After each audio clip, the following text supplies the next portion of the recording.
And thank you, Naomi, for being here. This is great. Our next is, you know her by other names too, but here's Lydia Emma Niebuhr. Niebuhr, yes. Well, welcome to Austin's Artworks Festival. I'm very proud to be a part of it.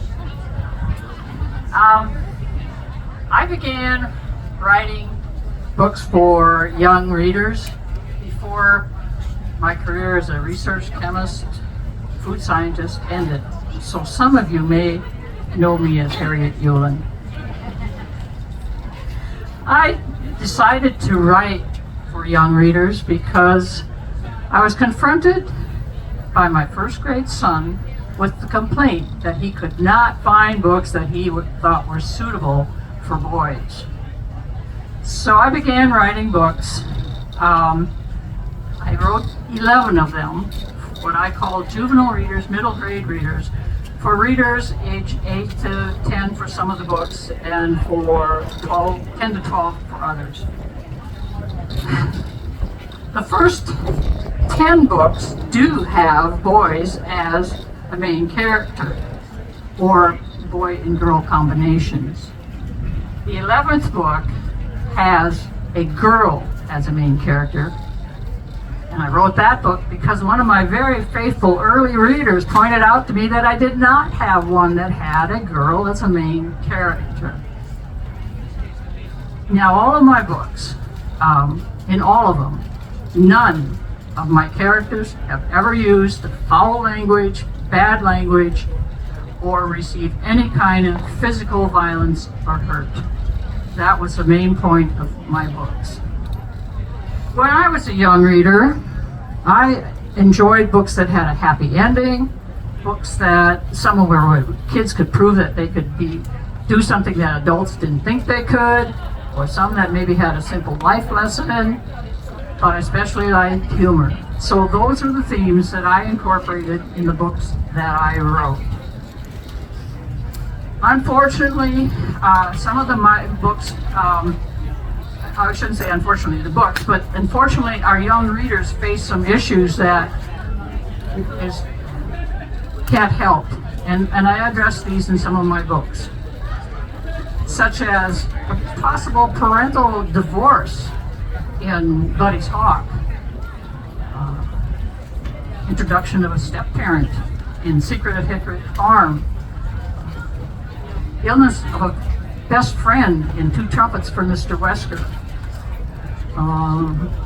foster care, as in Terror on Secret Island, and bullying, as in Franklin Avenue Sleuths. Now, after those 11 books, I wrote one early reader book called I Am Perfect. The theme of this book: you don't have to look like everybody else. You don't have to do what everybody else does. You are perfect just the way you are. This is a good, I think, lesson to be taught to very early school children.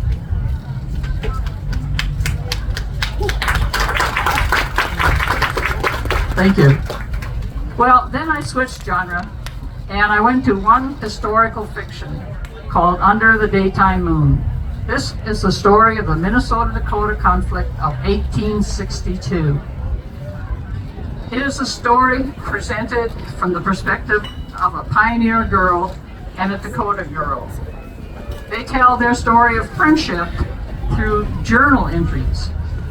Each kept their own journal where they recorded their learning of each other's cultures and learned to live together and learn to live in what is going on around them.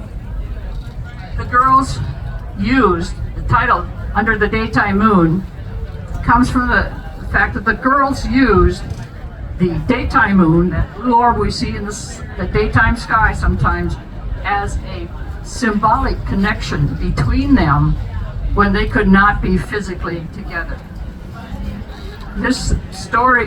This book also contains Minnesota history, facts, and Dakota legends, which help tell their story of their life before the conflict, through the conflict, and after the conflict. This is a good read for middle grade students and young adults and adults as well. Oof, these books are found at Sweet Reads. See, I'm a walking joke.